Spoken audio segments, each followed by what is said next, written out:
What's up, Fantasy Champions? Spotlight Sports Network is excited to tell you about an amazing deal from Thrive Fantasy, your place for daily fantasy sports and esports.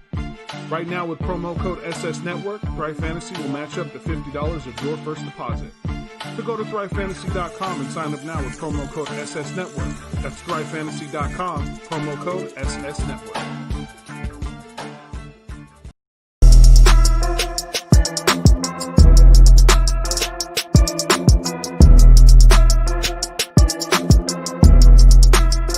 Do you like the Oakland A's? Are you a fan of the Golden Knights? Do you love the Los Angeles Chargers? Well then, my friend, you're in the right place. This is the Snake Sports Talk Show with your host, Jake the Snake Silva, brought to you by the Spotlight Sports Network.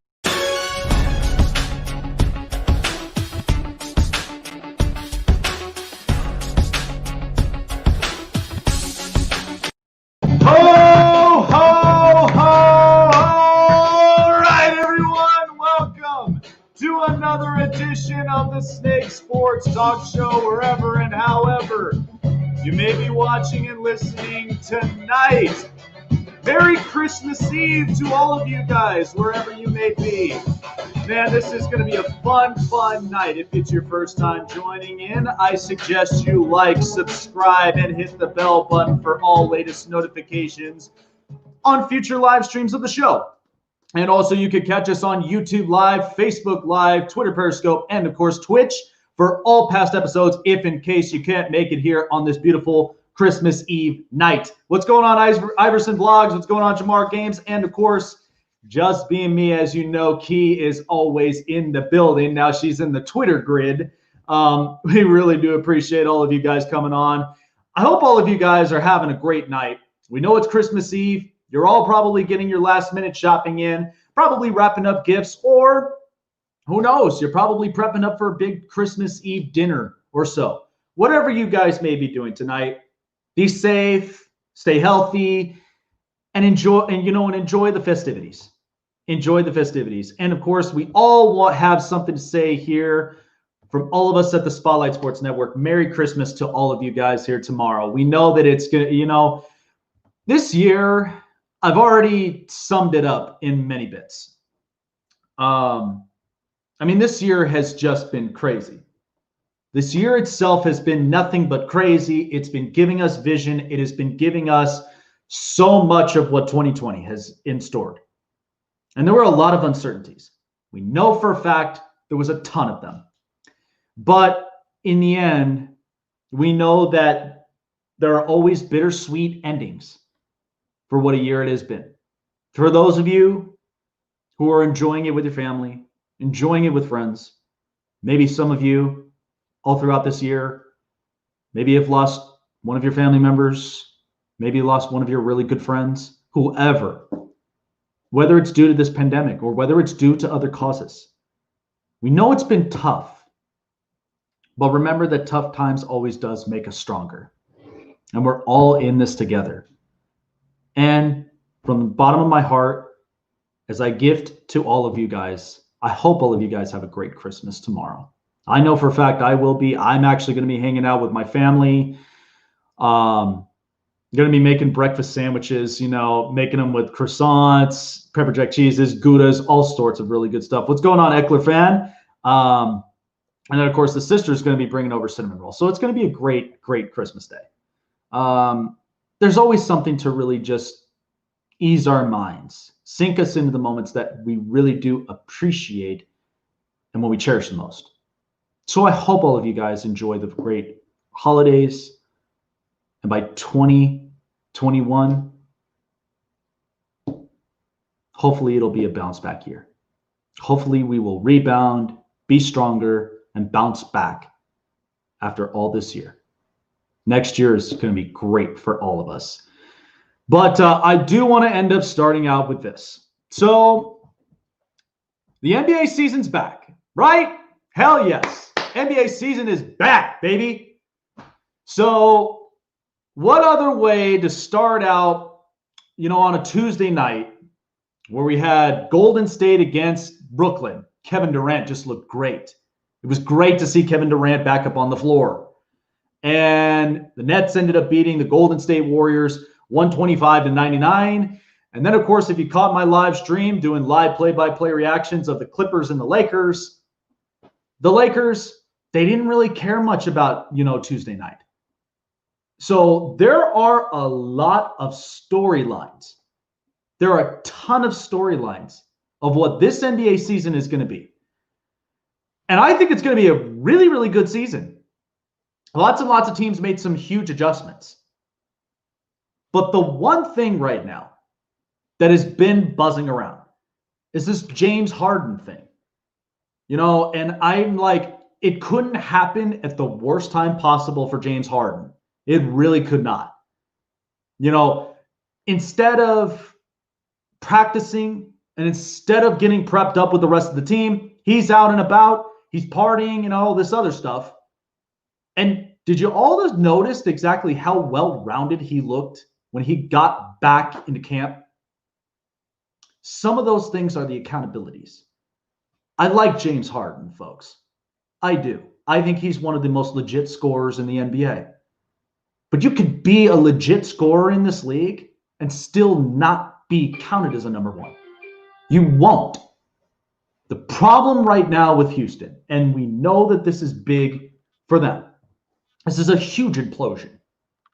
Because right now, the Rockets, I don't know what's going to happen to them this year. They trade away Russell Westbrook, who, by the way, I think Washington is going to have a huge impact this year. Not like a humongous, like they could be potentially big-time teams in the East. But instead, they'll be better than where they were last year, or maybe even the last couple of years before that. But Russell Westbrook, I thought, was key. He was so energetic. And there were a lot of what Washington has in store for them, even with Bradley Beal and a couple of others. And then you look at what's happened with Philadelphia. Daryl Morey, he comes aboard. He shapes a lot of things up. They draft a truckload of shooters because they realized shooting was the one problem for Philadelphia. Not the size, not the length, none of that. Now, we don't know what is left for Philadelphia because the questions are, how is Ben Simmons going to perform? Joel Embiid and Tobias Harris. Now, remember, this is where they did bring in Doc Rivers as well. I think Philadelphia is going to be just fine. But at the same time, they really got to start reconsidering about what they're going to do with Ben Simmons. If Ben Simmons still can't shoot this year, there's nothing going to be in store for their future. So they're going to have to end up making trades. They're going to end up having to draft a next face of the franchise, however they're going to do this. But Philadelphia, I think, has looked much better than where they were last year. So what is this going to tell you right now with Houston? Oh, and let's not forget, Atlanta just completely pummeled Chicago. Clint Capella healthy, Trae Young looking really good. So what is that going to tell you about Houston? Houston is going to be on the back ends of the West.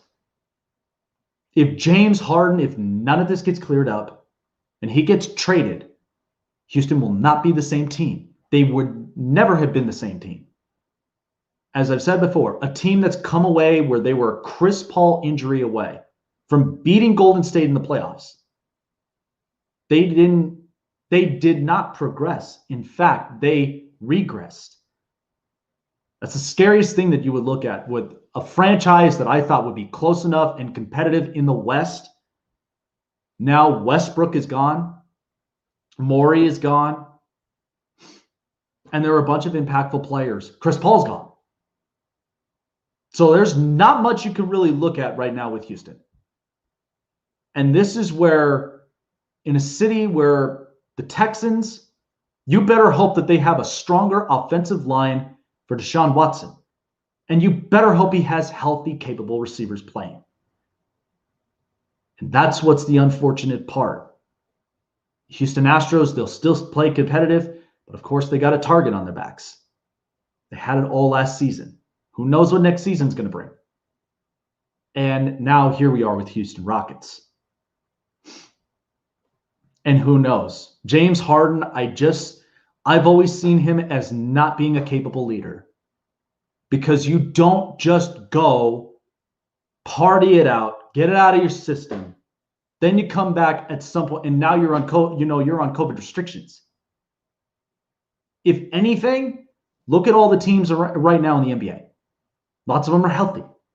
Lots of them hold all the players accountable. And if the bubble taught us anything, because remember, we had the Lou Williams situation. We had all of this and that. And right now you look at what with Houston and with James Harden, it's not going to work out well. Not going to work out well. All I know is that the rumors continue to spread that Philadelphia may be the only destination for James Harden because nobody else is going to end up giving up anything for him. Nobody. Because a lot of them are keeping their futures intact. They have at least a bunch of good players. And these are players who gel. These are players who mesh. James Harden, to me, I just feel like in certain situations, he won't mesh. He doesn't want to be a leader. You can already tell by his body language and just from the sound. He doesn't want to be a leader. That's why he considered Brooklyn. That's why he considered Miami, Milwaukee, Philadelphia. Philadelphia, Jimmy Butler told you yourself. There were no capable leaders in Philadelphia. None. Joel Embiid was off on his own. Ben Simmons can't shoot. And Brett Brown, there was no alpha in the room. And then when you go to Miami, I guarantee you he wouldn't last one single game in Miami because Jimmy Butler is probably one of the best leaders I've seen. And I give him a lot of credit from last season. He took this young core and got it all the way to the finals. Can James Harden really do that? And then you've got Brooklyn, who's a big-time storyline. Kevin Durant is back. Kyrie Irving looked better. So, I mean, it's only game one of this NBA season. But I am excited to see every single storyline that's there. I'm excited to see what's going to be in store. And I just feel like right now with Houston, there's nothing going to be good there for them. Everything's imploding. James Harden up until this point, you already kind of see his body language and what he's trying to tell you. And so that's the hard part. He's a really good shooter. I like him as a player, but as far as a leader, he's not capable of it. And unfortunately, Houston is going to have a big time downfall. We anticipated it. That's what the season's going to look like for Houston. I don't think they're going to be competitive in the West. I think they're going to be on the back ends, rebuilding, whatever they're going to do, because you're not going to get much out of John Wall. You're not going to get much out of John Wall. He's been injury prone the last couple of seasons he's played in his career. So this thing with Houston's done. This thing with Houston is done. It was a complete project failure. And, the Rockets basically blown. It's blown. It's become a huge problem in Houston. All right. So the NFL season is almost coming close to a close. But there is one specific storyline I do want to touch upon. And I know I always love talking about this on my show all the time. And that's about Carson Wentz. So Philadelphia right now seems to be sold on Jalen Hurts. From what it looks like, Jalen Hurts, from what I was told from a lot of storylines, he lives and breathes Philadelphia. From the way he's ran, the way he throws, the way he composes, it's smooth. But let me break something down to you. Let's get to the nitty-gritty, because here's the thing about it. This is always what I love about end of the years. And especially when we come to end of the year reviews, And when we get ready for the new year, all of us have New Year's resolutions, right? We all do. There's adjustments. There's changing of habits. There's so much of it, right? There's everything that we want to get off our backs, something that, in all aspects of life, if you're trying to change you personally for the better, wherever it may be, then you do that with faith and you walk upon it. You go with open arms and you make the adjustments possible to live a better and healthier life. Maybe it's with your relationship with your significant other. Maybe there's just not a whole lot of communication. Or maybe there's just something that just doesn't click right. You don't want to end it, but yet you hate to see it end in terrible terms. But instead, you try to work towards it. You try to work better for it. Make the adjustments. A lot of us have agreements and disagreements, but we accept it for what it is. We adjust to it and make it better. Or maybe it's a business. You make changes within the business to help the business grow because it's all about thriving, innovating. And that's where it starts out with who do you got? Here's the deal with Philadelphia. Philadelphia has been done with Carson Wentz since 2017. They've been done with Carson Wentz. This is the unfortunate thing. If we want to dig deep into what Philadelphia has been telling you this whole season, and as we're kind of getting through the end, they've been done with Carson since 2017. And mind you, who was the one quarterback who had an MVP caliber season, punched the ticket into the playoffs, at least got the Eagles there? But no, instead, we want to talk about the historic run from Nick Foles, right? He comes in at a time where Carson Wentz is hurt and then goes all the way to winning the Super Bowl. You want to know what else? They build a statue in Lincoln Financial Field of the Philly Special, right? All Nick Foles. Completely forgot about Carson Wentz. And then, just this past year's draft, they draft Jalen Hurts, the second round. And Carson didn't like it. So at that point, there was too much inconsistencies, too much injuries, too much of everything. And now Jalen Hurts is starting because of where Philadelphia sits at. They don't know whether to get rid of the quarterback. They don't know when to get rid of the coach.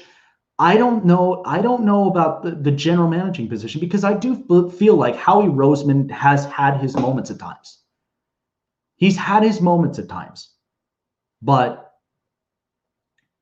the real blindsided truth about Philadelphia, they've moved on from Carson Wentz since 2017. It's the unspoken truth. Nobody hears about it. Nobody talks about it. And that's honestly what has pushed Carson Wentz to where he feels like this. And mind you, a guy that honestly, he's an accurate thrower of the football. He's movable. But of course, too, they lost Frank Reich to a head coaching position where now they're successful in Indianapolis. What's going on, Asia? But this is just what I feel with Carson. I mean, yes, it is tough because of the fact of he's getting paid this much money and he's sitting to be a backup. I get that. That's a tough position. And it makes you wonder if Philadelphia was absolutely sure of extending Carson Wentz. Then there's the part, if they trade Carson Wentz, they now have to eat the $59 million cap hit, which is now one of the biggest decisions that the Eagles have to go through. But here's the deal. There were a couple of suits. You got San Francisco, you've got Indianapolis, and you've got the Denver Broncos, or maybe the New England Patriots. Because right now, Philadelphia is already trying to tell you they have moved off Carson Wentz, and they've done that years ago. You may not have seen it, you may not have heard it, but you see it now because 2020 gave us an awful lot of visions we never thought we'd see. But in this particular moment, with the Philadelphia Eagles, they are showing you and they are telling you they've been done with Carson Wentz since 2017. It's an unfortunate and unspoken truth. Listen, you could ask my colleague. You could ask my colleague at Key in the building, and she would tell you straight up what Philadelphia fans are saying up to this moment. You could tell. And so that's just where I lie with it. And I feel for Carson Wentz, but even when I see about this, that he gets benched and he feels disrespected, and at the same time, he's not going to be willing to help Jalen Hurts. But that is the toughest position that the Eagles are going through. What's going on, Sports Highlighting? Merry Christmas to you, dude. But the Eagles have a big decision to make. You either eat the cap, trade him, or whatever you're going to do. Because at this point now, Philadelphia's already given up on him. They've given up on him on 2017. You build the statue, you draft the quarterback in the second round. So at this point, it was just like, what was the point of drafting him number 2? That's the way that I look at it in this front office. What was the point of drafting him in 2016 at number 2? And that's just kind of where I'm at with it. Because right now, listen, I love Carson Wentz. I love Carson Wentz.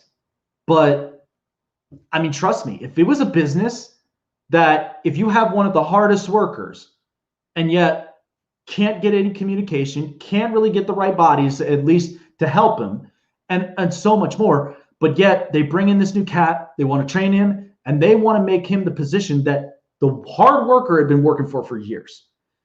That's just how I feel for it. But if you want to do this right, maybe you give him away somewhere else. New England, San Francisco, Denver, Indianapolis, they're going to be calling. I think Indianapolis would be the perfect fit. Reunite him with Frank Reich, because maybe that is just what Carson deserves, right? Maybe that's the best Christmas gift you can give him. So, coming up next, you know something? The NFL playoffs are coming up soon, right? And my takeaway with this, there's a few teams that I'm very much concerned of. But of course, it should be no brainer. And it really shouldn't be a surprise, especially with the performances that they played the last couple of weeks. And then there are some teams that are actually heating up close to the playoffs. I'll be explaining about that coming up next. And I will be talking a little bit more on the NHL because we've got a lot to talk about. What's going on, 2K Sports? Hey, appreciate it, man. Thank you so much for the subscription. I appreciate it. Be back in a few here on the Snake Sports Talk Show.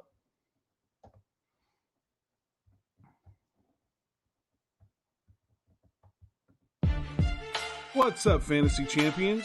Spotlight Sports Network is excited to tell you about an amazing deal from Thrive Fantasy, your place for daily fantasy sports and esports. Right now with promo code SS Network, Thrive Fantasy will match up to $50 of your first deposit. So go to thrivefantasy.com and sign up now with promo code SS Network. That's thrivefantasy.com, promo code SS Network.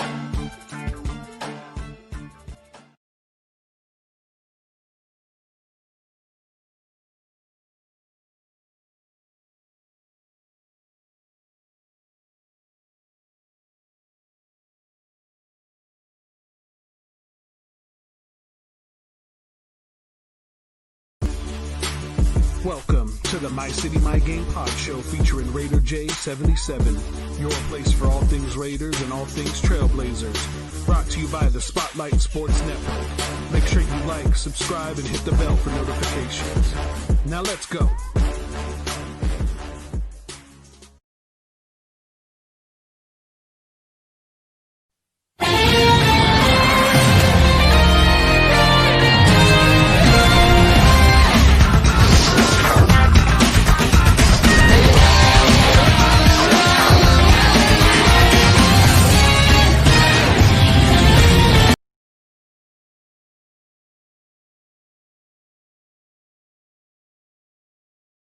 So, of course, all the podcast shows that you just saw there, My City, My Game, not to mention, too, Mal Gooley in the Gooley Zone. Definitely check them out as well. And, of course, check out Thrive Fantasy. I will be posting up a bunch of takeaways here for Saturday's games. And then, not to mention, we've got Christmas Day games for the NBA. So I will be posting them on the social medias as well. And if you go online and if you sign up and download the app to Thrive Fantasy, when you put in your first $20, your deposit, Thrive Fantasy promises they will match it up to $50. And right now, there is a big time promo going on. When you use promo code SS Network, that's short for Spotlight Sports Network, you're going to get a much bigger deposit from just your first play, just as a Christmas gift to you. And who doesn't want cold hard cash in their pocket? Definitely check it out at thrivefantasy.com, promo code SS Network. So, that's such fresh coffee. So I've got a bunch of takes from here. So the NBA or the NFL playoffs, we know we're going to be getting geared up for. But there are a bunch of teams that we've noticed all throughout this year. There's been teams that have been getting red hot. There have been teams that have just been kind of slowing down. And here's the thing. Because right now, here's the unspoken truths also. Pittsburgh right now is on a 3-game losing streak. They lose badly to the Cincinnati Bengals. Okay, an embarrassing loss. They're not as that intimidating. And with where it goes right now with Pittsburgh. I mean, this is a team that they're going to be moving off of Big Ben at some point. Because right now, since the injuries, he has not looked the same. This is a BB gun offense. How long could this possibly last for Pittsburgh?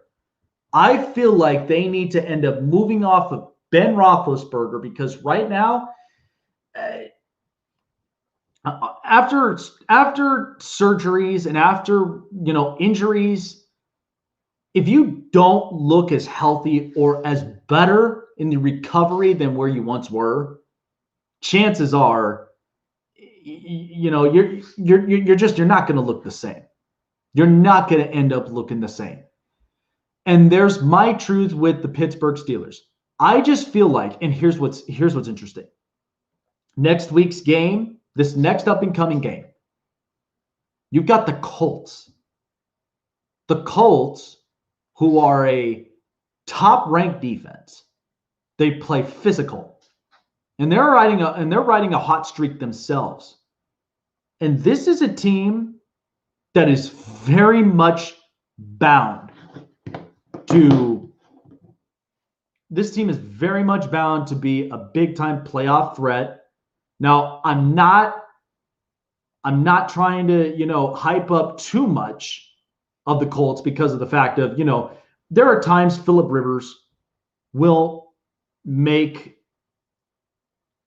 certain decisions that don't really sit well with all of us, right? We know that for a fact. But we also know that Indianapolis, when it comes to their defense, they play physical. They play physical. They have been probably one of the most impactful in this organization. There's no doubt. But they are going to give Pittsburgh a serious beating. And I do not see Pittsburgh at all recovering well from this. And here's what's going to happen. Because if Pittsburgh loses this game to Indianapolis, they're now going to find themselves in a hole at 11-4. And you know who else is going to be knocking on the door? The Cleveland Browns. Cleveland plays the Jets this week. And what's going to happen, because if you get it to this close, Cleveland now is going to be fighting for the division. And they haven't won a division title in God knows. I can't even remember the last time Cleveland actually won a division title. I can't. So my takeaway with Pittsburgh is they're just the type of team I can't even figure them out. I can't. Rushing is not as superb. The passing now, they've been dropping a lot of passes. And if you continuously play like this, they may get eliminated in the playoffs in the first round. They'll get eliminated right away. What's going on, Prince Sean? What's going on? And so right now, I just don't feel like Pittsburgh's really recovered well. They haven't even recovered since that win against Baltimore. And that's with a backup. So, like I said, Indianapolis is not a team to toy with. The defense is going to be physical. And I think the offense has really found they found their groove. I just think they found their groove. They look much, much better. And then, again, if you get to this point, there's going to be some serious talks. Because now you're going to have Cleveland knocking on the door. They're going to want to end up fighting for the division. And to be honest, the team that's got the hot hand, it's got to be Cleveland. Cleveland's going to have the upper hand from here. They're going to have the serious upper hand because the rushing's been getting better. Kevin Stefanski has he's really outdone Cleveland in a big way. And he is my coach of the year because we were not toying with Cleveland to be bad. We were not. Instead, we wanted Cleveland to succeed. We wanted Cleveland to succeed in the best way possible. But the problem of it is because they have too many voices in the room. But I think now having a grown-up in Kevin Stefanski, they figured out their problem. The rushing's much better. So if you're Pittsburgh, you might as well just push the red button, and you better start looking for a quarterback by next year because you're not going to get much out of Big Ben. And unfortunately, Cleveland's gotten better. Baltimore, they're going to be looking for an over-the-top receiver. You cannot work in this league with that BB gun offense of yours. It's not going to happen. It's not going to happen that easily. So hopefully they'll figure this out, and they'll figure this out soon. But I guarantee you, they lose this game to Indianapolis, they're going to face off against Cleveland, and I do think Cleveland has exactly they've got the juice to take it over for the division. So time now for the hot press.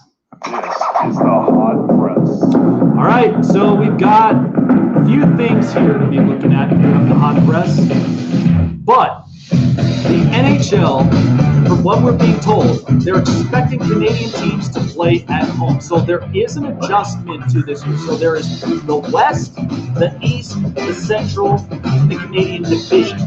Now, we know with the complications of COVID, they have had to change a lot with their division. But all Canadian teams are all playing in their own division. There's been a few adjustments with the Central and the West and even with the East. But they're hoping that they're going to make this work. So the start of the season will be January 13th, and all of the players and the coaches agreed to a 56-game season. And all of them are going to be all within their division. So they're not going to be playing games interleague or anywhere else. They're going to be playing within their region. And come playoff time, I feel like they're going to end up having a bubble in place like they did this past season. But this is going to be interesting. This is going to be very, very interesting. But they're hoping that the playoffs will last into July, because that's usually how it is. It's usually by like April, May, and then close to June. But they're hoping that the playoffs will last to July. But it's a big time adjustment for the NHL, and I think they are confident that they're going to end up. They're confident this is going to be smooth, and really, Gary Bettman has been really, really good up to this point, and he's been manning the reins ever since. And I think hockey will be just fine. So the Washington Nationals made a big trade just earlier today. They end up acquiring first baseman from the Pittsburgh Pirates, Josh Bell. So Josh Bell will end up going to the Nationals, and in exchange, the Pirates will get young pitcher Will Crowe, who made his debut for the Nationals this past season, and Eddie Ian. So Josh Bell, 28-year-old, was an All-Star in 2019 after he tore it up in the first half, hitting .302, 27 home runs, and 84 RBIs.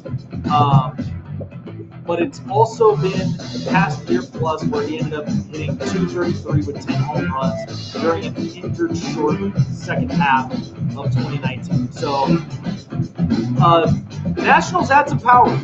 They had some power out into their lineup. It'll be interesting to see, because I know that they're kind of overloaded with first base. The fact that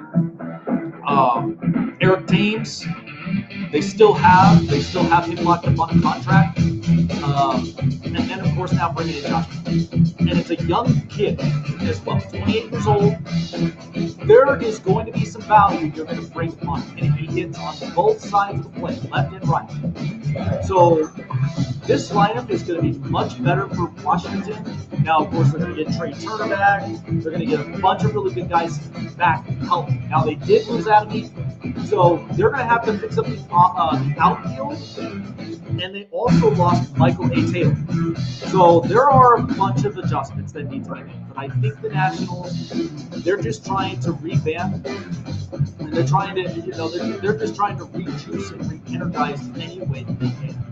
So I think this was a good trade, but hard for the Pittsburgh Pirates. They're going to be looking for their next first base. All right, so a couple of things here in the NFL. George Kittle and the 49ers, they're expecting him to be coming off of the injury reserve list. So the 49ers, of course, are already eliminated from the playoffs. I know that for a fact. But George Kittle could be coming back and returning against the Arizona Cardinals in this week's matchup. And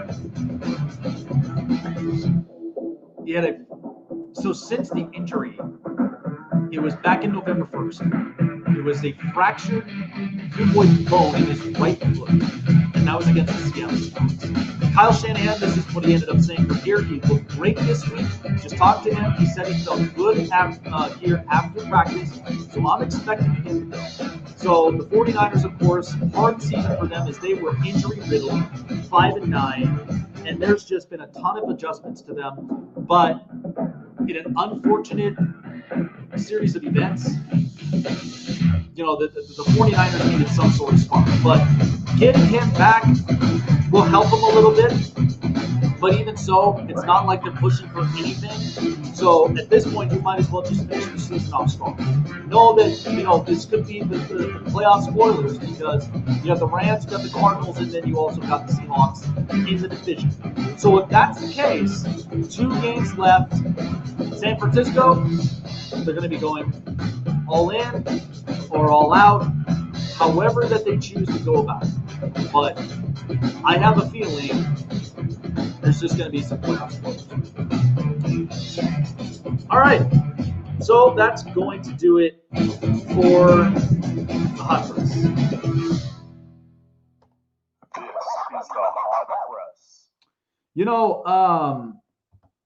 It's funny because I'm going to be talking a little bit more about this and talking about some outlooks for this next NFL season, because there is a lot of truths that we're kind of coming across.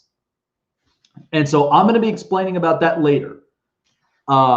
Because right now, I mean, the Jets ended up beating the LA Rams. They get their first win of the season, but they sacrificed the opportunity of getting Trevor Lawrence.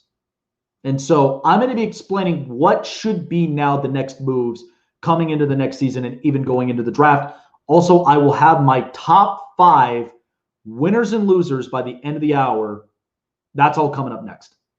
So if you guys haven't done so already and you guys are looking for some last minute Christmas shopping, all right, we've got an entire catalog of really good merchandise, t-shirts, hats, hoodies, coffee mugs, so much gifts that you can give to your loved ones.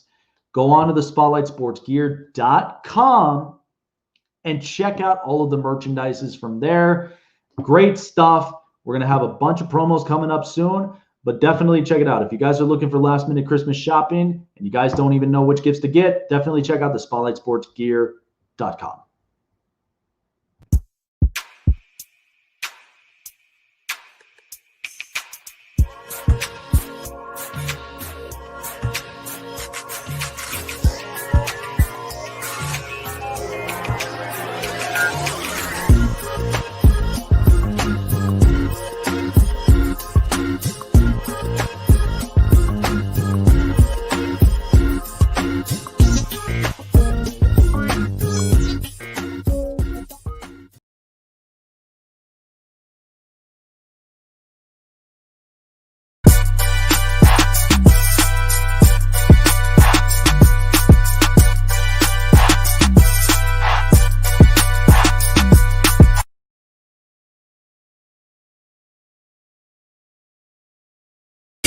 Once a raider, bruh, always a raider, bruh. Shit simple as that. You look silver and black. Lot of bread invested in that old line. Car insurance cost the arm and the leg.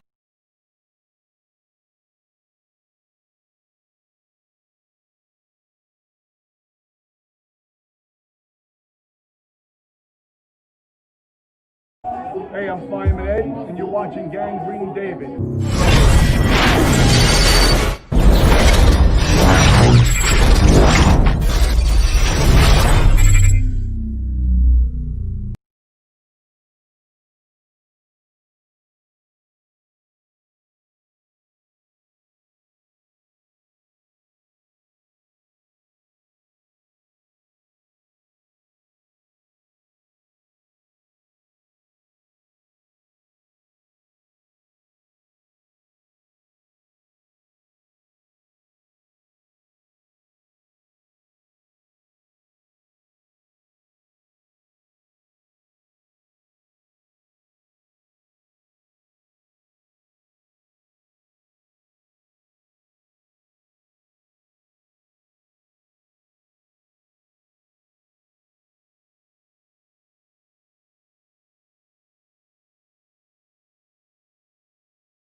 All righty, folks. Well, so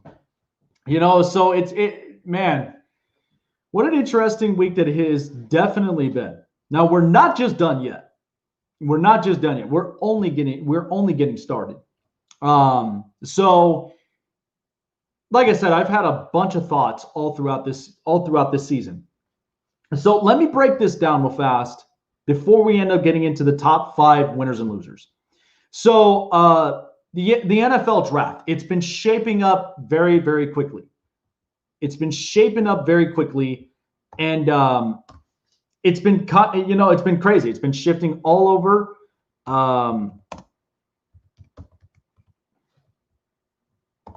And right now, with where I'm looking at this draft order, so right now, and this is where I'm going to end up highlighting one team in particular. That's the New York Jets. So right now, you got Jacksonville, the Jets, Cincinnati, Carolina, Atlanta, Houston's pick that's now Miami's, Philadelphia, Dallas, the Chargers, and the Giants.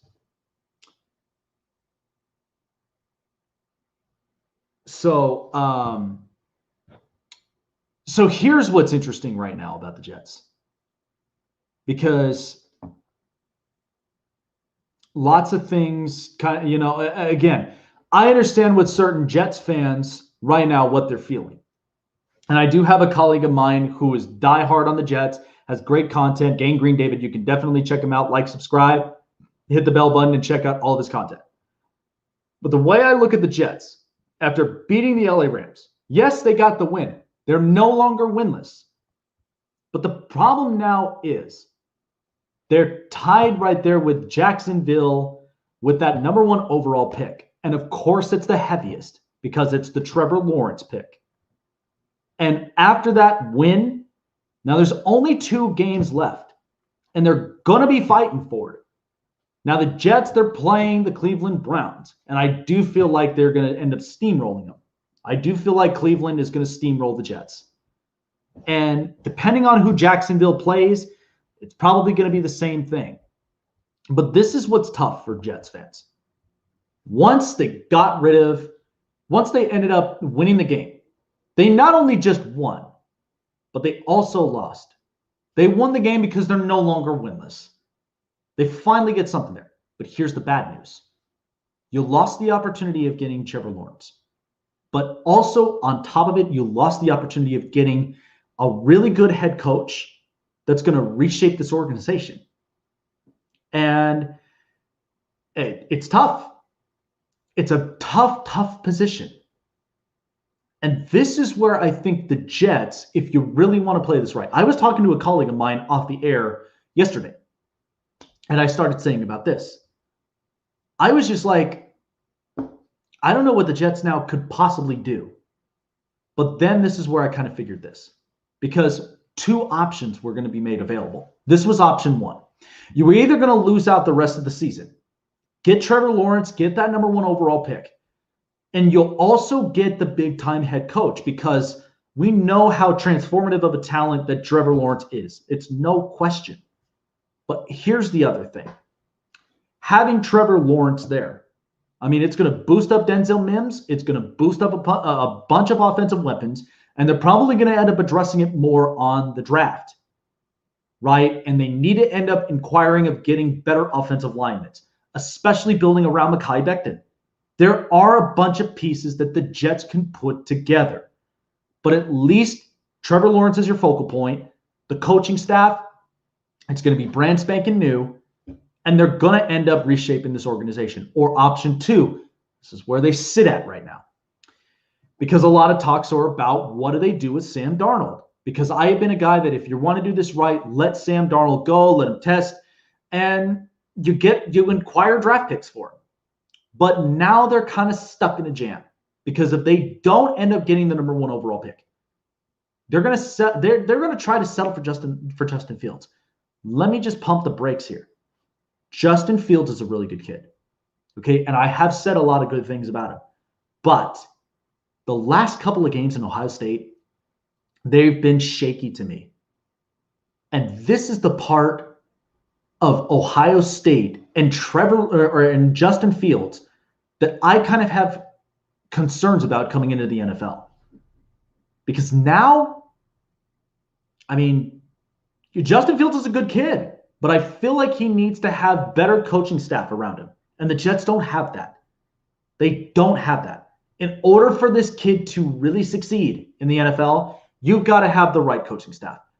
There's always been a saying, where you land truly matters. The Chargers are blessed enough to have Justin Herbert, but they need a coach. They need a better head coach. Okay? Tua is in the best position possible because he has Brian Flores, and Flores can coach this team. Man, the performance he had against Belichick in New England, that was great. The defense played really good. Tua doesn't make a bunch of mistakes, and that's a good thing.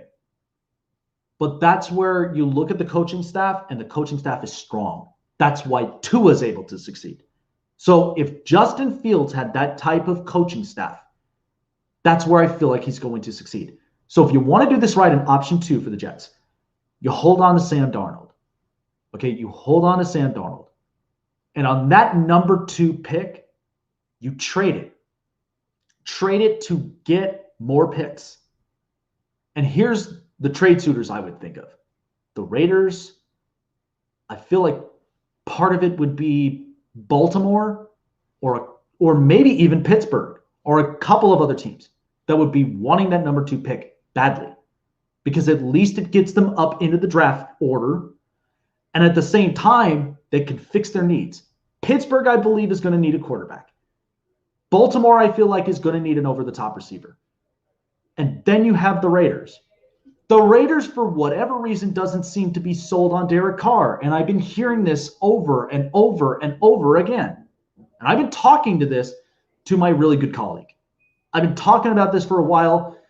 And my only thing about this is, if you're going to end up doing that, you might as well go and draft Kyle Trask. That's my opinion with it. So that's how I feel with it. So you trade the number 2 pick, but you acquire offensive linemen, you acquire more draft picks. That way, then it solves your problem to helping Sam Darnold. Darnold can play in this league. He has had his moments. He doesn't have the right head coach. He only has Mekhi Becton. The rest of the offensive line is still not good enough, and he's still running for his life. Denzel Mims is actually going to be a really good receiver by next year. So if the Jets, I understand you're tired of losing, but if you want to do this right because you're caught in a jam, option 1 is still there in the air, but who knows how the season's going to finish.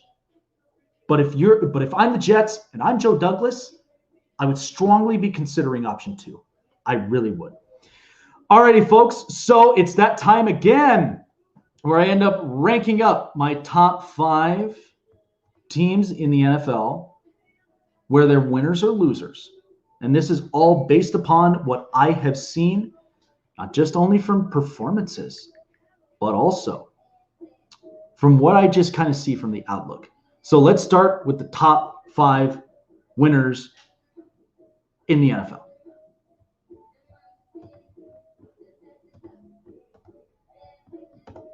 Rank them up. It's the top 5 winners and losers of the NFL week according to Jake. Number 5. All right, so the number 5 winners here from this week was definitely the Tennessee Titans. I liked how Tennessee played. I really, really liked how Tennessee played. They played much, much better. And the running from Derrick Henry was really good. They needed at least that bounce back. Tennessee and Ryan Tannehill look sharp. They look really sharp. And right now, they're in that battle between them and the Indianapolis Colts in the AFC South. But as far as teams going into the playoffs, I think the Titans are going to be a for sure problem. And the defense needs to get better. The defense needs to shape up and get better. I think that if they adjust them well and they work this right, Tennessee, they're going to be a tough threat in the playoffs. Number 4. All right, number 4 is the Cleveland Browns. I mean, I can't say it enough. The Cleveland Browns to me have looked so much better. Baker Mayfield is looking accurate. The running of the football is very efficient with Nick Chubb back and Kareem Hunt. You know, and here's the thing. I don't need Baker Mayfield to be the savior of this franchise. I do not. But he's been good enough to where he's making accurate throws. People have been telling me, does he really need OBJ? I don't think so. I think he's playing just fine with OBJ. Because here's the thing. For as accurate of a quarterback he is, this is without OBJ. His quarterback rating is so much better than when he does have OBJ. So at that point, if you're Cleveland for next year, trade OBJ and get draft picks. Shape up the defense. The defense needs to play much better. But the Browns, they're looking like a much better, well-ran football team. Number 3. All right, number 3 is the Miami Dolphins. I mean, right now, with what I'm seeing out of Tua and what I'm seeing right now out of Brian Flores, I mean, this team has looked so much better. Beating New England, I feel like Brian Flores could be in the next step of being Bill Belichick. Because New England was in that position where Belichick came into this league after being fired from Cleveland and got Tom Brady. Now Brian Flores has Tua. Doesn't make a whole lot of mistakes. And he's a really good quarterback. You know, and how he's winning games is by trust. It's by trust in the system. It's by trust in the play calling.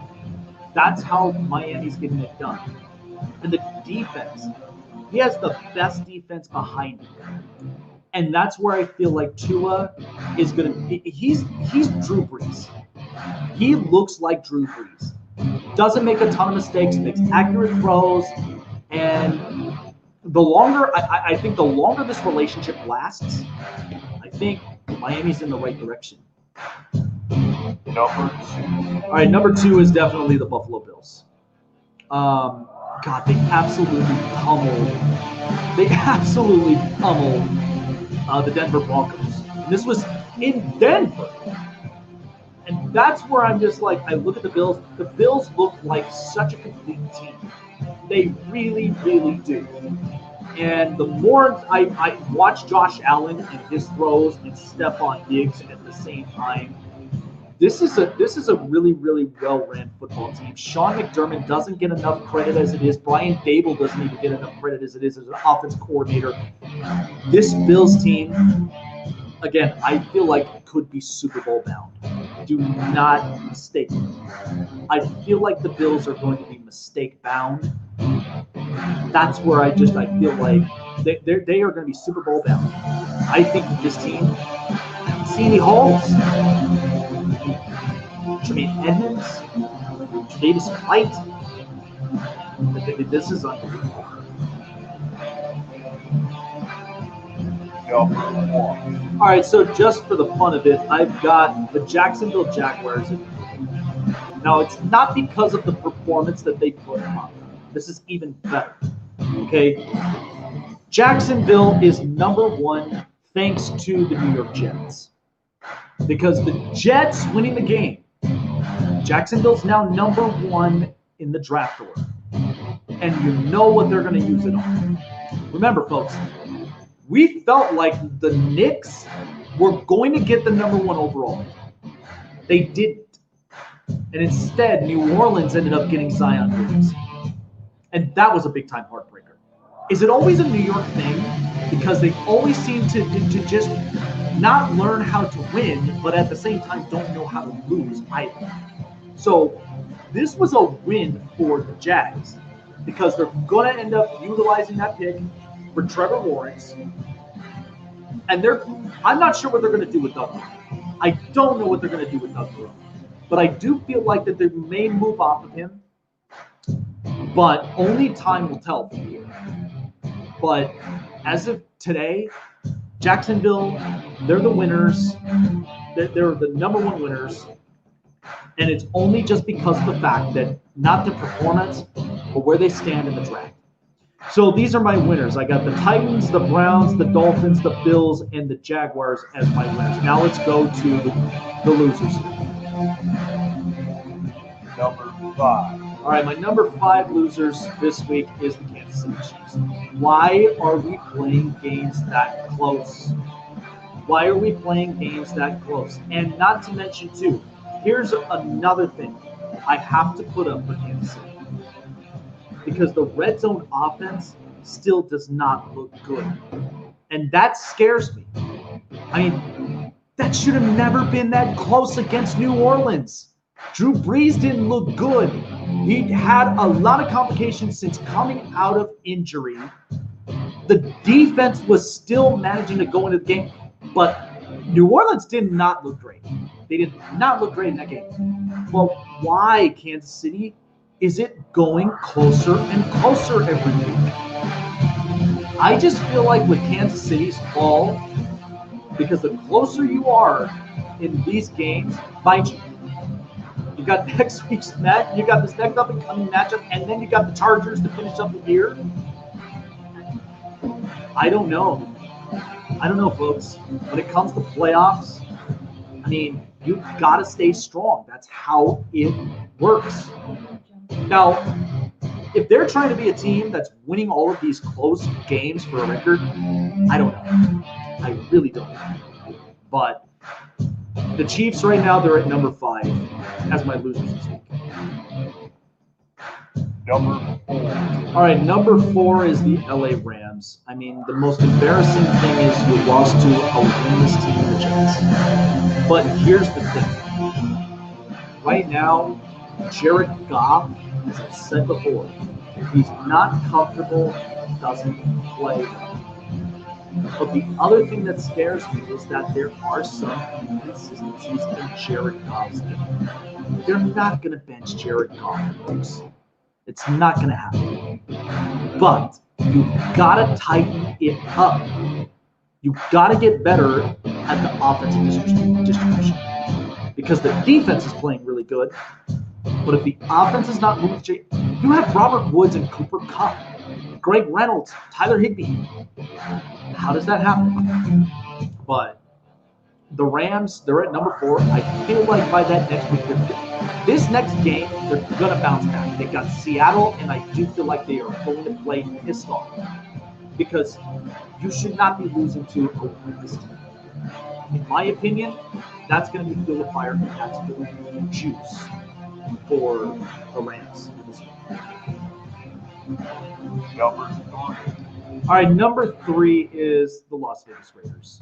I don't know what seems to be happening with them, but here is an important stat here for you. John Gruden, 3 different seasons, 98, 2008, and now this year, 2020, where his teams started 6-3. And out of the 140 teams from the 98 to the 2020 year span, at least 140 teams have gone 6-3 and they made it into the playoffs. The Raiders or the Buccaneers, if it's got John Gruden in it, John Gruden is the only coach that has gone 6-3 but has missed shy of the playoffs. That's a bad stat. That is a really bad stat. Look, I understand with the injury to Derek Carr. I cannot pin so much on Derek Carr. Marcus Mariota, I thought, looked really, really good. The Chargers' defense was not prepared. They were not prepared for Mariota. But as you kind of get closer and closer to the Raiders, John Gruden, 0-3 in his opportunities of making the playoffs while going 6-3. It's bad. This is bad. The Raiders have a really good offense. The defense needs to fix themselves. You got Rod Marinelli right now manning the defense after firing Paul Gunther, but he's getting a little too late. And I don't know what the Raiders' next plans are going to be, but I just feel like Derek Carr can still get the job done. But you got Marcus Murray. And here's the thing. Do not sell yourselves on Marcus Murray. He's a really good quarterback, but he's probably the best backup quarterback in basketball. Number 2. Number 2 to me is the Washington football team. because right now, I mean, the defense is really, really good. I'm not pinning this on Juan Rivera or anybody on the defense. I thought the defense played solid against Seattle. It was a 20 to 15 game, 5-point differential. Who I pin this on and should be the leader at quarterback, Dwayne Haskins. Dwayne Haskins, after the loss, I don't know what the scoops are, but apparently Haskins ended up going to a strip club, all this other stuff. And this is what separates the boys from the men. Of course, the sheep from the shepherd. Okay, the one thing that this is why I think it's been shaky with Washington with Dwayne Haskins. He's not focused. He doesn't have the right mindset. If going after a loss and then going to the strip club is the one thing, no. That just shows terrible management, and that also shows terrible leadership. After a loss, you should be working hard. But Washington already has their mindset up on Dwayne Haskins. They stripped him of his captain's ring. And I don't think he's going to be back this season. I do not think Dwayne Haskins is going to be back this next season. I feel like Washington. Here's another opportunity. Washington can go and get a quarterback because they're not sold on Dwayne Haskins. He doesn't have the leadership capabilities, which is unfortunate. That's where they stand. But that's totally unacceptable. It's unacceptable, and it's disappointing from a leadership standpoint. All right, my number one losers, and I think this is back-to-back weeks that I've had them as losers on the show, but it is the New York Jets. And the reason why that they are losers from here, like I said before, they may have won against the LA Rams, but they lost the opportunity of getting Trevor Lawrence. Because that's why the Jags were big-time winners for me. Because here's the thing with the Jets. You could have had a transformative talent in Trevor Lawrence, but you also would have gotten one of the best coaches that would have loved to shape the system. They would have absolutely loved to have shaped the system. So, in this case, I don't know how the rest of the season will be, how it's going to be. But my only advice is, as I've said, Joe Douglas, go with option number 2. Keep Sam Darnold, trade the number 2 pick, get draft pieces. And at the same time, get an offensive lineman in the middle of it. Because I guarantee you the Raiders, possibly Washington, Pittsburgh, Baltimore, they could utilize that number 2 pick. It's a lot heavier than you think. Because there are certain teams that are going to be needing quarterbacks. And that's where I feel like this. If you're the Raiders and you are not sold on Carr, you get Kyle Trask at number 2, and you trade away one of the offensive linemen to New York, and you get draft picks in the middle of it, this is helping the Jets front office. That's all I'm looking at. But unfortunately, it's like Trevor Lawrence just kind of got knocked out the window.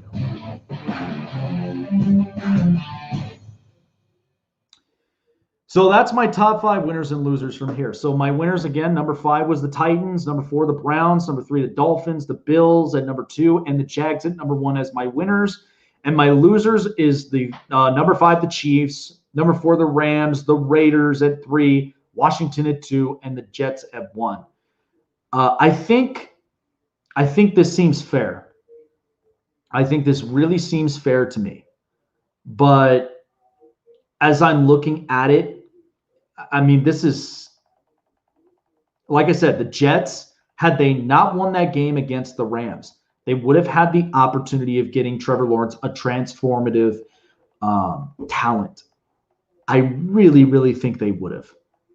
But it is unfortunate.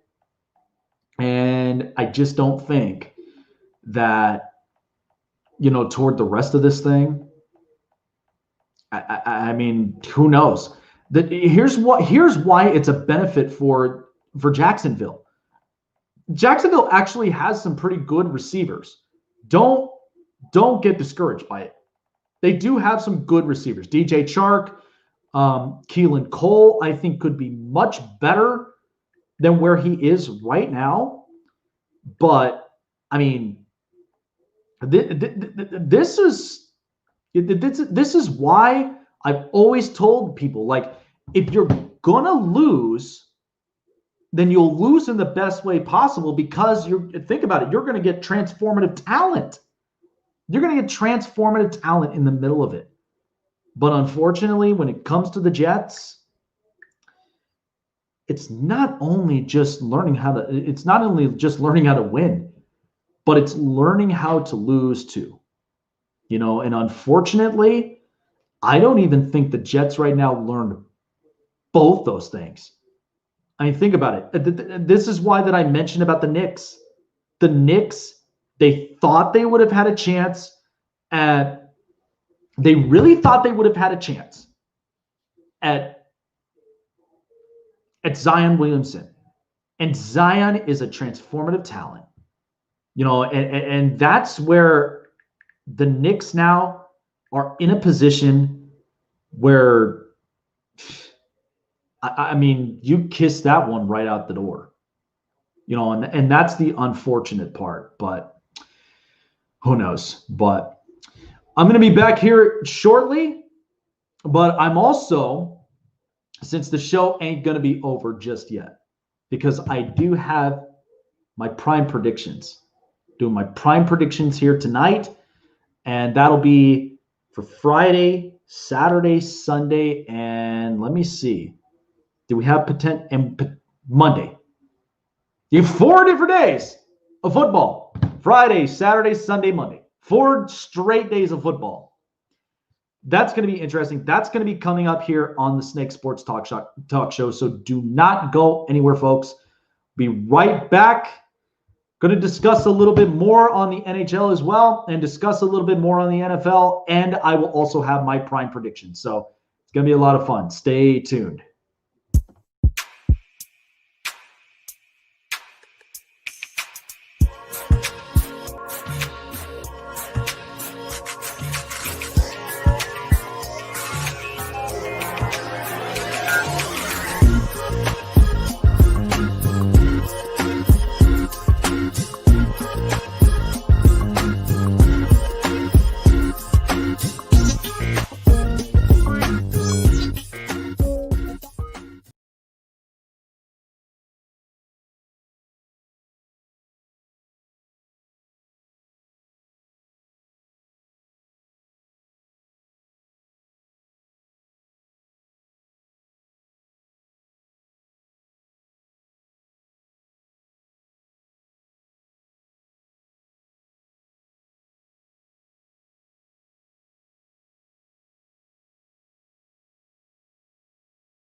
What's up, Fantasy Champions?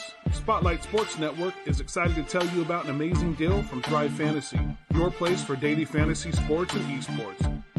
Right now, with promo code SS Network, Thrive Fantasy will match up to $50 of your first deposit. So go to thrivefantasy.com and sign up now with promo code SS Network. That's thrivefantasy.com, promo code SS Network.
What's up, fantasy champions? Spotlight Sports Network is excited to tell you about an amazing deal from Thrive Fantasy, your place for daily fantasy sports and esports. Right now, with promo code SS Network, Thrive Fantasy will match up to $50 of your first deposit. So go to thrivefantasy.com and sign up now with promo code SS Network. That's thrivefantasy.com, promo code SS Network.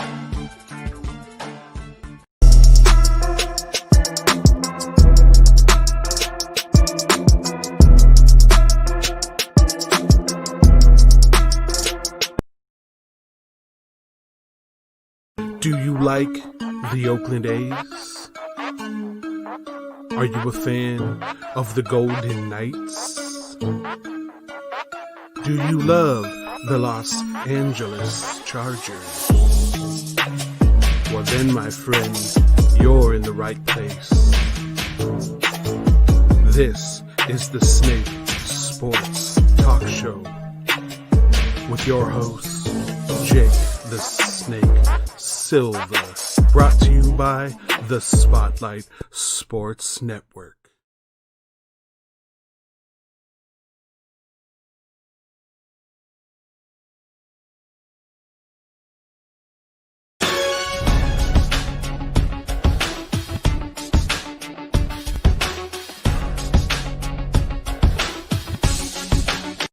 All right, folks. Well, we've got the remaining 30 minutes left up here up on the show. And as you know, it's been a fun night. It's been a fun, great Christmas Eve night with all of you guys. This is the Snake Sports Talk Show, wherever and however you may be watching and listening on this Christmas Eve. We are live on Facebook Live, YouTube, and Twitter, Periscope, and Twitch as well. And like I said, I've had a lot to talk about with the top 5 winners and losers, all from just this week. We're getting ready for a brand new week, and there's a lot of takeaways. There's a lot of takeaways that we could be looking at here potentially. So as we're just getting things started from here. Now, of course, the NHL. 56 games is the ruling, and January 13th is where we start up. I cannot wait for it. We've ended up getting some news that Nikita Kucherov is done for the season, has to have surgery repair, but will not be attending for this season. So it's kind of a crushing blow for the Tampa Bay Lightning, and especially with the run that they made last year in the bubble and so much more. This is kind of just a step back for them. And this is in a respective way. Now, they did in fact end up, resigning a couple of players. They also signed up at least a couple of others, but they kind of kept their same core group. And that's what they're going with for this next season, just without Kucherov. And like I said, it's unfortunate, but they still do have Steven Stamkos. They still do have a bunch of other players there. So Tampa Bay, it'll be interesting to see how they shape up. But through and through, I think Tampa Bay will be just fine, even in this new Eastern Division. This is going to be interesting to me. West, East, Central, and then the Canadian Division. So Canada is playing all Canadian teams. And nobody is traveling outside of the Canadian borders at all. They're not, which is kind of interesting to me. But of course, because of the restrictions and because of where it sits, this will be quite the challenge. This will be quite the challenge for the NHL and for Gary Bettman. Now, he's done such a great job. We haven't even heard a peep from what the NHL has gotten at all. Like, even with, the pandemic and so much more, I thought Gary Bettman did an exceptional job. I thought that all the hockey players, they played it right. They played it safe. And you look at, the difference between them and even in the NBA. The NBA had their bubble in Orlando. But the only problem of it was, you had Lou Williams who left the bubble. And there were a couple of players that ended up catching the virus, and then at the same time, they stayed quarantined for 14 days, and they came out really good. They came out well. And so that's where I think the optimism now for, what could potentially happen in these next coming months. But I think there is a lot of optimism that's shaping around. And now with NHL, basketball, at some point soon, baseball is going to be coming around the corner. There's just going to be nothing but clusters of sports everywhere. And don't worry, us at Spotlight Sports Network, we've got you covered all the way around the horn. But I think I'm actually kind of excited. And every single one of the teams representing, they will all be in their respective arenas. So that is a good thing for at least the teams, because at least they'll be home. They'll be playing in their home ice. Just the only difference is that, the travels are just kind of cut down short. So that way then it helps to prevent spreading. But at the same time, this is where it's going to be the tougher battle. Because at this point, you have all of Canada just facing off against each other. Okay, they won't even be able to face anybody within the States. So they're only used to just Canadian teams. Then you have everybody in East, West, and Central that are going to be facing off. And they will not be facing anybody within the Canadian borders. So this is kind of an interesting trade-off to me, because I do feel like it will be a tough challenge for all these teams. But in the end, only time will tell during the playoffs. Because remember, the Stanley Cup playoffs, it's a completely different ballgame. And we saw that even through the pandemic. We saw that all through the bubble. And a lot of these players and coaches and teams, they all looked really good. They all looked really good through it. And I mean, who knows what we're going to get? I think it's good. I just think we're going to get something even better than what we saw this past season. That's just in my opinion. And like I said, the players were responsible enough that they did this right. And at the same time, this will be something that I think in other leagues as well are going to be paying attention. Baseball did really good on their part, but at the same time, I feel like for the playoffs, for the postseason, they shouldn't have flip-flopped the American League and National League. Because what was the point of that? I don't think that it was something that should have been flip-flopped, in my opinion, because I think it would have been just fine. So you're telling me that the Dodgers wouldn't even be playing in Dodger Stadium? They'll just be playing in either Minute Maid Park or Globe Life Field. They're not even going to be playing in Dodger Stadium. And yet teams like the Astros or anywhere in the American League are going to be playing in it. It doesn't make any sense to me. I feel like that's going to be readjusted. But just to kind of see and get a feel of what this sports cluster is going to bring us. Because mind you, we've got NBA Christmas Day. We've got NFL action. And I'm going to be discussing my primetime picks here in just a moment. But and this is an interesting holiday week. I mean, through and through, this is an interesting holiday week. All these sports coming back. And again, this is going to determine how teams are really going to play this out. Because we know the playoffs are coming for the NFL. And we already have an idea of teams that are going to be big-time potential playoff threats. We already have that.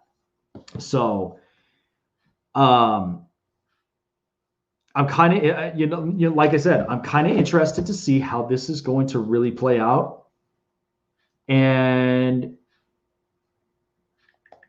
like I said, no matter which sport it may be, I mean, there's a handful. There's a god-awful handful. And again, you couldn't have asked this for the best time possible. You couldn't have asked it for the best time possible. And I just feel like this is going to be the thing that's going to shape it through and through. I really do think it's going to shape everything through and through. So, all right, folks. So it's going to be time now for prime predictions. And as we get this all set, I hope all of you guys have a great Christmas week. I hope you guys have a great Christmas day tomorrow. This has been fun. This has been a fun Christmas Eve show. And like I said, I'm so thankful for a lot, especially here on this network. And I hope for many blessings ahead. And hope that 2021 comes out in a big way. So, all righty, guys, here we go. It is time for prime predictions. Let's go.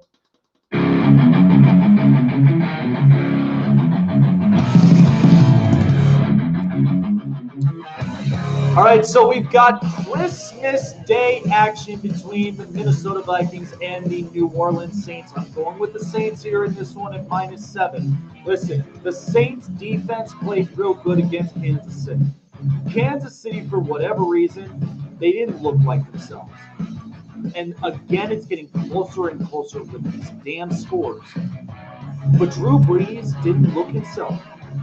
Didn't look himself since the injury. And I think this is going to be a rebound game. Look, I cannot trust Kirk Cousins. I can't. Kirk Cousins, to me, no matter what his ratio is from touchdown to interception ratio, it's not good. It's not good. And this is a team with a ton of offense, especially with Dalvin Cook and Adam Thielen and Justin Jefferson. But this defense for the Vikings is not going to be great for against the Saints. I think the Saints are going to rebound back in a big way. Drew Brees, he'll look much better than where he was last week. And he's going to have plenty of time. He's going to have plenty of rest. My final score for this game on Christmas Day and a great Christmas present for New Orleans, I think they're going to win it 28-20 against Minnesota. So we've got 3 games on Saturday, and this is one of them, the Buccaneers at the Lions. I do like Tampa Bay in this matchup. Detroit, they're in a full rebuild mode. We kind of already tell and know that. But here's the thing. Tom Brady still is putting in consistent numbers. No matter what people are saying, what people are rumoring about, he's still putting up consistent numbers. There's no doubt about that. So I truly feel like the Buccaneers, the defense is going to look much better. There were a couple of miscues the last couple of weeks. The defense is going to tighten up. And this is the perfect opportunity to do so here in the defense. I'm going with the Tampa Bay Buccaneers. My final score for this game, 33-17. -10 is the spread. I think they're definitely going to come. All right, y'all are going to think, Jake, you're crazy here in this game. Well, I don't think I am. I'm taking the 49ers at +5 against the Cardinals. Listen, Kyler Murray is having a lot of pressures on him. This is a push to the playoffs. Now, I'm not sure if Arizona, because there are a bunch of teams that are pushing for playoffs in the NFC. I like the Cardinals. I really, really do. But here's the problem. The defense, offensive line, are they really going to have enough strength to make it through in the playoffs? Especially when you're talking about the Rams, the Buccaneers, and the Buccaneers. But San Francisco, this is what's going to help them more. They're getting George Kittle back. And the defense, I must say, I mean, yeah, they were exposed, at least part of it because of due to injuries. But this defense, I think against Kyler Murray, it's going to give a lot of it's going to give them problems, at least with however much that they have. But I'm going with San Francisco. Somewhere in my gut is telling me that this offense is going to be much better for San Francisco. So I'm going with a score 28-23, +5, swallow the points. I think they're going to be potential playoff spoilers. They have nothing to play for. And usually when teams do that, this is where teams absolutely get this. All right, and the third and final game for Saturday is going to be the Dolphins at the Raiders. I'm taking Miami -3. Right now, I'm just not liking what I'm seeing so far from the Raiders.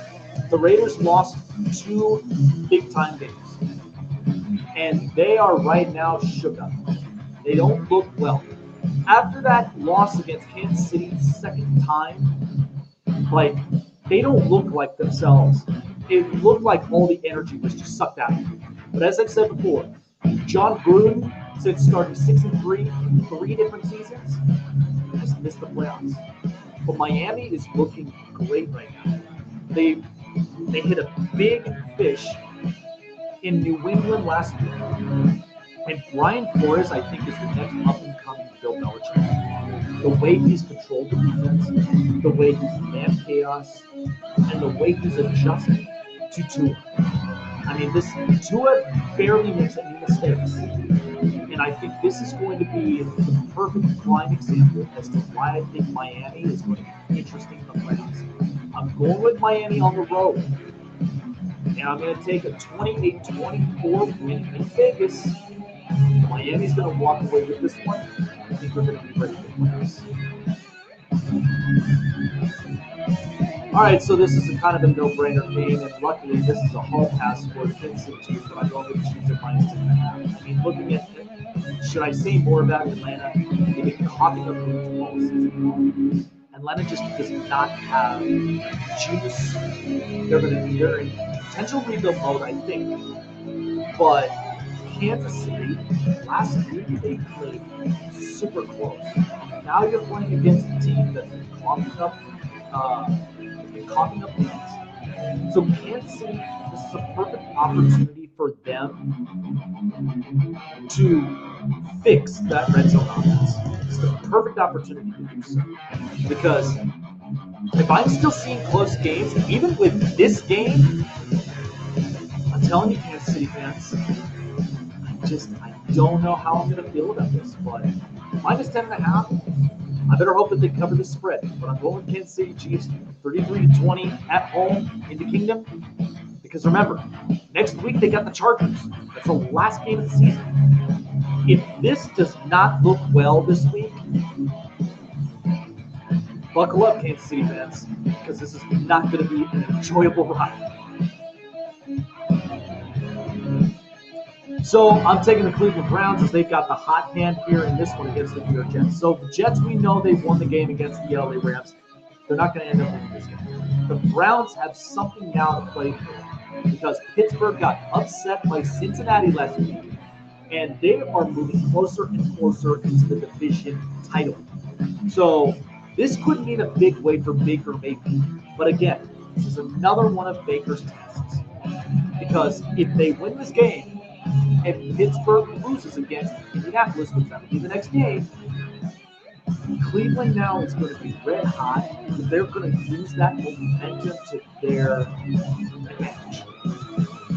That's where I feel like Cleveland is really good. So I think this is going to be fun to watch. What's going on, Valhalla Sports? Merry Christmas to you, my friend. Happy holidays and Happy New Year to you, man. Many blessings to you for 2021, my friend. Thank you so much for being the supporter here. But I do feel like Cleveland, they'll cover up the points. Baker Mayfield's been looking accurate, and the running game has looked superb. I'm going with a final score 35-17 with that -10 of the Browns. They'll get it done. And now here's what's going to be the next interesting matchup. Colts at the Steelers in Pittsburgh. Pittsburgh looks like a BB gun offense. Defense right now, I don't understand that loss. That was embarrassing, and especially against individual. I've always had a rule: never bet in division games like that. So I'm taking the Colts at -1.5. The Colts right now are actually red hot, and here's the difference. We know that front seven for Pittsburgh is tough on the run, but of course, the Colts have been tougher running. Jonathan Taylor has been tough running 150 yards against the Raiders, and they look much better in the air. That's going to cause Pittsburgh to run problems. And this is what's going to be interesting. Phillip Rivers is going to take control of this game. We know during cold weathers, he's an interesting quarterback. But looking at the Steelers right now, they are a top gun, beat gun offense. Big Ben just doesn't even have it in the tank no more. And they're going to need to look for a quarterback at some point soon. But the Steelers are in a tough hole. Because if they lose this game against Indianapolis, including wins, they're gonna be stripped of that division title. I guarantee you. They're going to be stripped of that division title. I'm taking the Indianapolis Colts 27-21, -1.5. They're playing physicality on the defense. I think they're just going to be pushing Big Ben in that offense around. Guaranteed. All right, so we got the Chicago Bears at the Jacksonville Jaguars. Well, we kind of feel like this is going to be more lopsided because Jacksonville is happy enough that the Jets won against the Rams, and they've got the number 1 overall pick. So I'm going to end up going with Chicago -7.5. Look, they're playing a dud game. Mitch Trubisky, he's looked a little better. But let's talk about David Montgomery on the run. David Montgomery has actually been playing really good in the last 2 weeks. He's been running the football efficiently. There are still some adjustments that need to be made for the Chicago's end of their offense. But this is where I feel like Chicago, this is an opportunity to just take a win, take the dub, because right now the Jags, I don't even think they've got anything to play for. So they've got the number 1 pick sealed, but again, it's going to be a dogcat fight for wins and losses. But I think Chicago's going to win this game with -7 and they'll go to 27-20. Bears bear it down on the road in South Beach, and they'll beat the Jaguars. So this is going to be an interesting game between the Giants and the Ravens, and I'm going to take the Baltimore Ravens at -10.5. I don't think the Giants are going to have an answer for Lamar Jackson, and he's actually been throwing a little better. Now, they still do need an over-the-top wide receiver. That's a no-brainer. But he's been throwing the football better than Big Ben has, and has been utilizing more of the run. Here's what's funny. That game against Arizona for the Giants, they got embarrassed. I mean, the defense was all out exposed against Kyler Murray, and Kyler Murray was running the football. Here we go again. This is now Lamar Jackson. They are not going to have an answer for Jackson on the run. And that's what's going to be a complete field day for this Giants defense. But I just feel like that Baltimore is going to win this win at home. They're going to get the job done. 30-20 is my final score here. Baltimore's going to steamroll the Giants. Giants are still in a rebuilding process. They're rebuilding for better. But I do feel like that, Baltimore, this is a rebounding win for them. So the Bengals are coming off of a big win against Pittsburgh, but I feel like they're going to be cut short against the Houston Texans. I'm going to take them -7.5. Deshaun Watson's been playing much better football, regardless of how atrocious that offensive line is for the Texans. They've been getting the job done. And of course, too, Romeo Crennel, who came in, different look, different comfortability. I feel like they're comfortable with Romeo Crennel. But only time will tell. We'll see what next season's going to bring up. By the time we get into the offseason, there's going to be a lot of adjustments that are going to be made. But Deshaun Watson's been playing better football. I've been liking what I've been seeing out of him in the last couple of weeks. Passing the football has been efficient. Regardless of all of just the chaos around him, he's been making it work. I'm going to take the Houston Texans 28-20 against the Bengals, and they're at home. This is where I just think this is just going to be one of those fun games to kind of throw in. So Broncos facing against the Chargers for a second time. I'm going to take the LA Chargers at -3. Here is the takeaway. The Broncos got boat raced against Buffalo last week on a Saturday. That was bad. And Buffalo, you already know, is one of the toughest teams in the NFL, both offensively and defensively. Denver, you're coming off of a week where you faced off against Josh Allen, and you're going to be facing Justin Herbert for a second time. Now, the Chargers did come up with two big wins. One was against Atlanta, and one was against the Raiders. So they got some fuel adding up. And this is what I'm figuring out about Justin Herbert. Because Justin Herbert won his first in-division game last week on Thursday.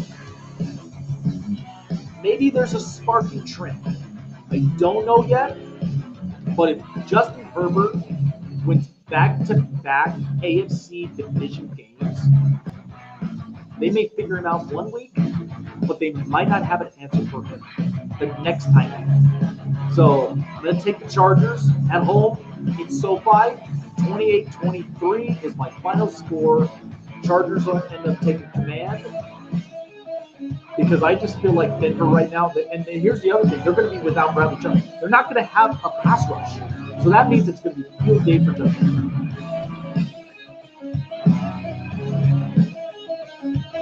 You all might think I'm crazy going with Carolina here at +3. Well, I'm not. I'm going with the Panthers at +3. Listen, Washington played really, really good on defense. Here is the problem. We all know with all of the off-field antics with Dwayne Haskins, it's been said, it's already been noted, that's a bad rap. That's a bad rap for any organization. But the Panthers, I think, are going to end up taking this one. The offense, they need to structure better. But I do feel like it's an interesting game. Now, they are coming up against a really, really good Washington defense. But this is where I think this is the opportunity where this hit them with Dwayne Haskins is the best time to end up taking advantage. Now, depending on who Washington's quarterback is going to be, is Haskins, who knows what the defense will look for here. But I'm going with the Panthers 24-21 to cover the 3-point spread. And I do think Washington, they're going to be looking for a quarterback. So Philadelphia apparently seems to be set in stone with Jalen Hurts, and I liked his performance last week. I think his performance is going to carry on against the Dallas Cowboys -2.5. Now, here's the other side of things for the Cowboys. Zeke was hurt last week, and Tony Pollard came in a big way, and I think he was really, really good on the run. It is going to be interesting. But I do feel like with the Eagles, they're leaning on Jalen Hurts. He seems to be the added juice for this Philadelphia team. And what really do they have left to lose? Because at this point, this is all just refocus for them. So I feel like Dallas, they're going to drop a dud here in this game. Philadelphia's going to end up winning 27-24. They just haven't been able to figure out an answer for them. So I think Philadelphia's going to get the job done. And especially, they're going to have a long field day with Jalen Hurts. I'm very confident that this next week is going to be a big-time game for the LA Rams. After getting upset by the New York Jets, I feel like they're going to win this one. +1.5 is what I'm going with. I'm going with the LA Rams. Listen, the Seahawks had an absolute hard time against that Washington defense. That defense gave Russell Wilson a bunch of problems. Now, you've got Michael Brockers and you've got Aaron Donald in that Rams team against Russell Wilson. The only thing that scares me is Jared Goff. That's the only thing that scares me. Jared Goff was off that last week against the Jets. But if he performs better, knowing that who knows what the pass rush will look like or how Jamal Adams is going to play in the backfield, I feel like the LA Rams are going to get this job done. 28-27 is going to be my final score, but I just feel like the teams that get upset one week and come back the next, they're pretty good. So I'm going with the Tennessee Titans. If there's one thing that they do well that the Packers defense doesn't do well, that is play physical. And now the Titans, I know, have had some complications on defense, but the offense, give me a break. They have no answer against Derrick Henry. Derrick Henry has been rushing for X amount of yards, and he has been looking great this season. I think Green Bay is in a tough position But this is where the defense stands. This defense is not going to have an answer for Derrick Henry. Neither is it going to have an answer for Ryan Tannehill. Tannehill has actually been playing really good football these last couple of weeks. But Green Bay, I feel like, is going to get roughed up left and right. And a +3.5, I'm going to swallow the points from here. 28-24. Tennessee wins on the road in Lambeau. But Green Bay, I think they kind of hit a roadblock with this one. But Aaron Rodgers is going to look good. Aaron Rodgers is not going to be the problem. The problem is what I'm going to see out of that Green Bay defense. So after losing last week to Miami for the Patriots, I feel like the Bills right now are going to be in commanding control of this AFC East division. I'm going with the Buffalo Bills over the Patriots at -7. Josh Allen has looked so much better this year. And listen, Bill Belichick is a hell of a coach, but he's got literally nothing to work with. He's got nothing to work with. Cam Newton doesn't look the same on his throwing arm. The defense, I mean, it was all cat and mouse for me. But the defense still tries to look solid, but there's nothing on the weapons. There's nothing in the quarterback position. So it's kind of tough for me to tell. But I feel like that if nothing goes right, they might go with Jarrett Stidham. I mean, play Jarrett Stidham at least for these last 2 games. What else do you got left to lose? But I'm going with Buffalo. I feel like this defense is just going to be pushing around that offense. And Josh Allen, he's going to have some tough competition, but I think this is the best opportunity for him to get prepared for that. 28-20 in Foxborough. Buffalo wins this. They're going to seal the deal in this matchup. And the Bills are going to continue to look like the tough team that they are. So it's an interesting holiday week. I'm glad that I got this off I'm glad I got this all out in the best way possible. But Friday's game, you got Vikings and Saints on Christmas Day. Going with the favored Saints.